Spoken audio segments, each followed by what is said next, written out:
Hello दोस्तों, मैं advocate Raman Shukla. स्वागत है आपका रमन लॉ क्लासेस में। आज हम बात करेंगे, जो मुझसे बहुत सारे लोगों ने एक सवाल किया था कि सर अगर उनके ऊपर झूठी एफआईआर हो जाए तो वो क्या करें, और अगर एफआईआर हो गई और उनकी क्रिमिनल प्रोसीडिंग स्टार्ट हो गई तो वो क्या करें, अगर उनके खिलाफ कोई पॉलिटिशियन इन्वॉल्व है तो वो क्या करें, या अगर किसी पुलिस वाले ने फर्जी एफआईआर लॉन्च कर दी तो क्या करें। देखिए, कभी कभी होता क्या है कि लड़ाइयाँ स्टार्ट होती हैं, छोटी मोटी लड़ाइयाँ इतनी बड़ी हो जाती हैं कि लोग किसी के खिलाफ फर्जी एफआईआर करा देते हैं। अगर वो व्यक्ति थोड़ा मजबूत है, थोड़ा पारिवारिक बल से भी ताकतवर है, थोड़ा पॉलिटिशियन में भी उसकी पहुंच है, तो फिर और वो केस को थोड़ा बड़ा कर देता है और वो फर्जी एफआईआर या फर्जी रेप केस कुछ भी लॉन्च करा देता है। ये आप लोगों ने कई बार लड़ाइयों में देखा है।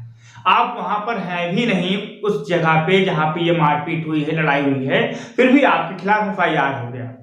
और जब व्यक्ति के खिलाफ एफआईआर हो जाता है, क्रिमिनल प्रोसीडिंग हो जाती है, तो फिर व्यक्ति काफी ज्यादा परेशान हो जाता है, दौड़ भाग करनी पड़ती है, कोर्ट कचहरी जाना पड़ता है, जिससे व्यक्ति का मानसिक और शारीरिक दोनों तरीके से उसका अपमान होता है। मान लीजिए कि अभी आपके ऊपर एफआईआर हो गया, आप पढ़ लिख रहे हैं तो आपको प्राइवेट नौकरी में भी दिक्कत होगी, सरकारी नौकरी में भी दिक्कत होगी और समाज में आपका मानहानि भी होगा।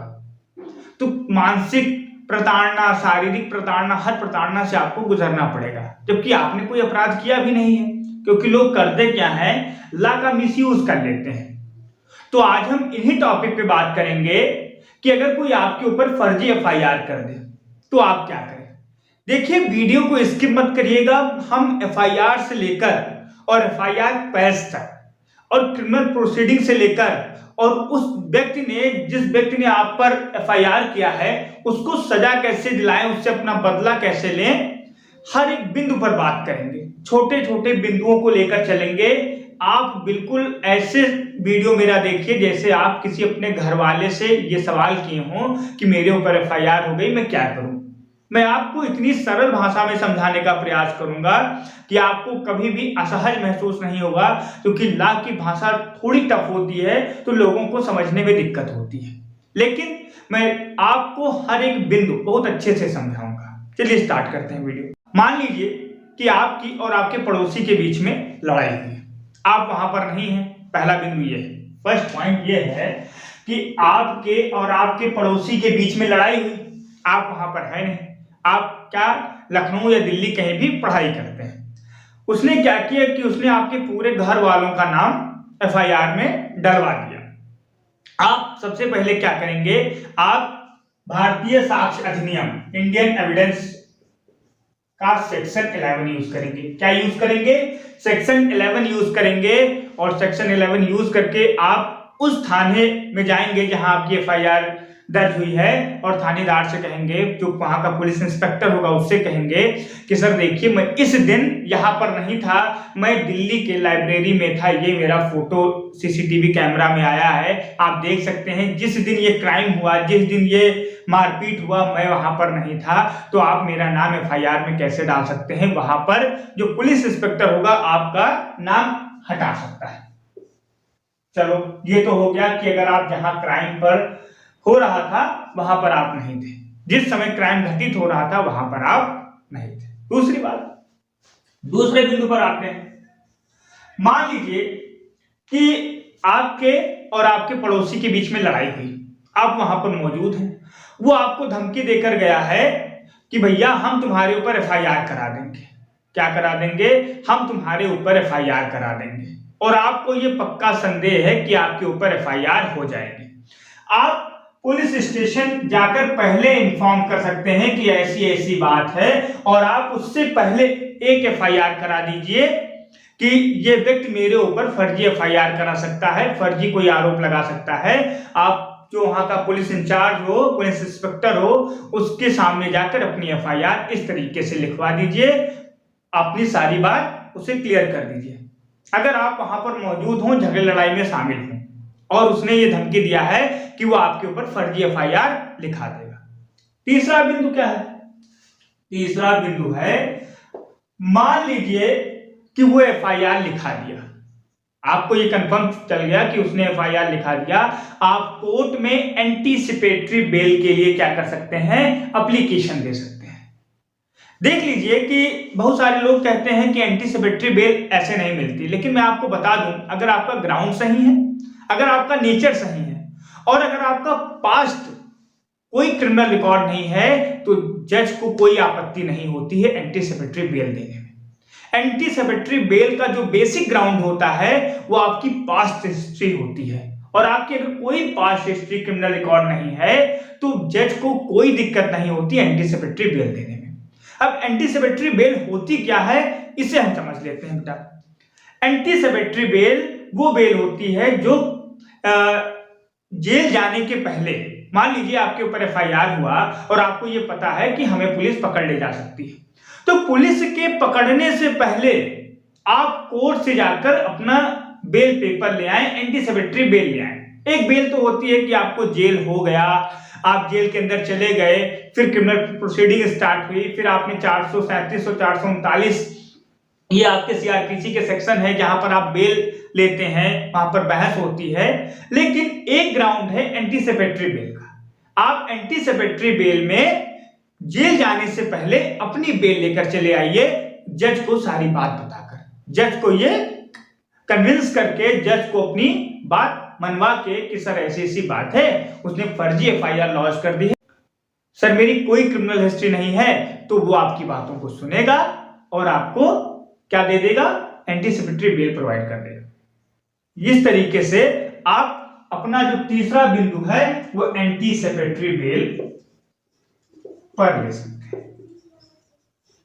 चौथा ग्राउंड क्या है, चौथा ग्राउंड है, मान लीजिए आपको जेल हो गई, मान लीजिए आपको जेल हो गई, तो जेल के बाद आप क्या लेंगे भाई, बेल लेंगे। जब आपको जेल हो गई, एफआईआर हुई, पुलिस आपको पकड़ ले गई, तो फिर आप कोर्ट से क्या लेंगे, बेल लेंगे, सीआरपीसी।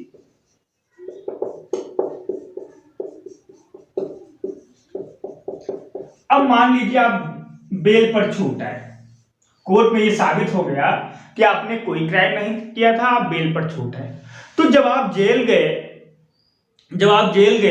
तो आपकी मानसिक प्रताड़ना हुई, शारीरिक प्रताड़ना हुई, और उस व्यक्ति ने फॉल्स एविडेंस देकर एक पब्लिक सर्वेंट को, क्या फॉल्स एविडेंस देकर एक पब्लिक सर्वेंट को आपके ऊपर एफआईआर लॉन्च कराई, तो आप उससे बदला लेंगे कि नहीं लेंगे। जो भी व्यक्ति अगर गलत एफआईआर करता है, या कोई मान लीजिए कभी कभी होता क्या है कि कोई पुलिस वाला किसी का रिश्तेदार निकल आता है, तो वो क्या करता है, उसकी मदद कर देता है एफआईआर लॉन्च करने में। तो अगर पुलिस वाले ने उनकी हेल्प की, तो आप उनके खिलाफ एफआईआर लॉन्च करेंगे कि नहीं करेंगे, उनके खिलाफ केस चलाएंगे कि नहीं चलाएंगे। और अगर क्रिमिनल प्रोसीडिंग आपके खिलाफ गलत हो गई, आपके खिलाफ अगर क्रिमिनल प्रोसीडिंग गलत हो गई, तो आप एफआईआर अपनी क्वेश कराएंगे और उस व्यक्ति के खिलाफ एफआईआर करेंगे जिसने आपकी क्रिमिनल प्रोसीडिंग गलत तरीके से चलवाई। तो ये कौन कौन से सेक्शन हैं, कौन कौन सी आईपीसी की धाराएं हैं जिनकी मदद लेकर आप अपना बदला ले सकते हैं। चलिए बात करते हैं।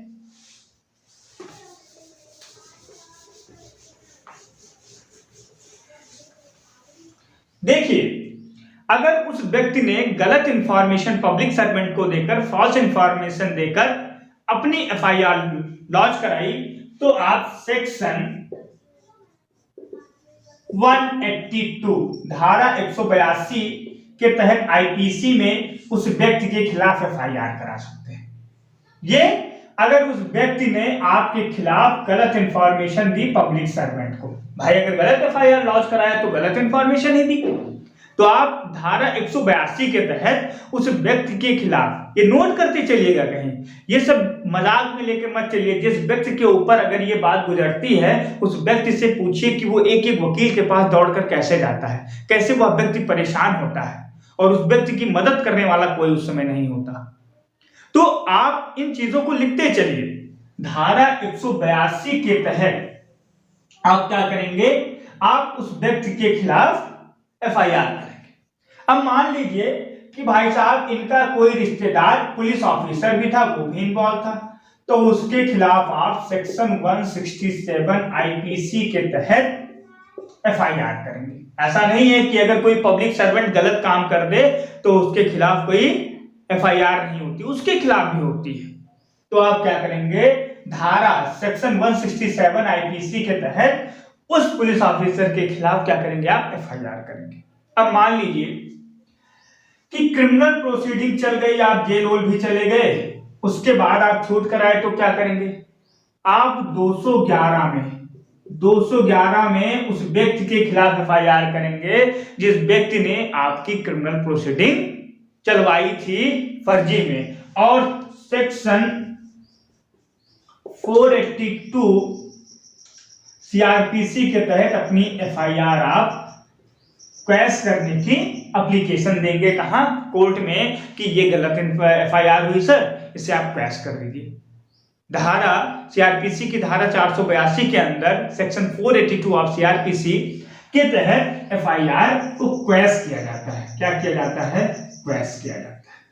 अब आपने इतनी चीजें तो कर ही दी भाई, आपने 182 के तहत उस व्यक्ति के खिलाफ एफआईआर कर दी जो आपको गलत इंफॉर्मेशन दिया था पब्लिक सर्वेंट को, पब्लिक सर्वेंट के खिलाफ कर दी, फिर जिसने आपके खिलाफ प्रोसीडिंग गलत चलाई थी, क्रिमिनल प्रोसीडिंग कोर्ट में लेकर गया था, झूठा गवाह पेश किया था, उसके खिलाफ कर दिया, अपनी एफआईआर पेश करा दी। लेकिन अभी आपका काम पूरा नहीं हुआ है, आपका शारीरिक और मानसिक प्रताड़ना हुई है, उसका हर्जाना आपको लेना है। भाई एफआईआर हुई है, समाज में आपका नाम खराब हुआ है, तो उसका हर्जाना तो आप लेंगे ही ना, बिल्कुल लीजिए। तो उसके लिए आप क्या करेंगे, उसके लिए भैया आप जाएंगे कहां, आईपीसी की धारा 499 और 500 डिफेमेशन, मानहानि, इसमें 2 साल की जेल और कोर्ट कंपनसेशन तय करती है, यानी कितना उसे राशि भुगतान करना पड़ेगा आपको, कितना आपकी क्षति हुई है, कितनी सामाजिक क्षति हुई है, कितनी मानसिक क्षति हुई है, उस हिसाब से जो कंपनसेशन तय होता है वो कोर्ट तय करती है। मान लीजिए कि आपकी काफी बड़ी फैक्ट्री चलती थी, आप एक रेपुटेटेड डॉक्टर थे, और आपके ऊपर जब एफआईआर हुई तो फिर आपके जो मरीज थे वो आना कम हो गए। आपकी एक कंपनी चलती थी, आपके ऊपर एफआईआर हुआ तो वो कंपनी आपकी ठप पड़ गई। तो ये सारी ग्राउंड को देखते हुए, ये सारे बातों को देखते हुए कोर्ट क्या तय करती है, कंपनसेशन तय करती है। तो जो व्यक्ति आपके खिलाफ ऐसा अपराध करे, फर्जी एफआईआर लिखवाए, उसको छोड़िए मत, उसके खिलाफ डिफेमेशन का केस जरूर करिए। और कोई भी लीगल जानकारी के लिए अगर आप परेशान हैं, तंग हैं, तो मुझे इस नंबर पर 6394914720 पे व्हाट्सएप पे मैसेज करके, कॉल उठने के चांसेस कम रहते हैं, लेकिन व्हाट्सएप पे मैसेज करके अपनी परेशानी आप हमें बता सकते हो। अगर कोई भी परेशानी आपको हो लीगल तौर पे, जल्द से जल्द दूर करने का प्रयास किया जाएगा आपकी उस परेशानी को। तो अगर आपको ये वीडियो अच्छा लगे तो बने रहें रमन लाल क्लासेस के साथ और हमारे चैनल को सब्सक्राइब करें। धन्यवाद।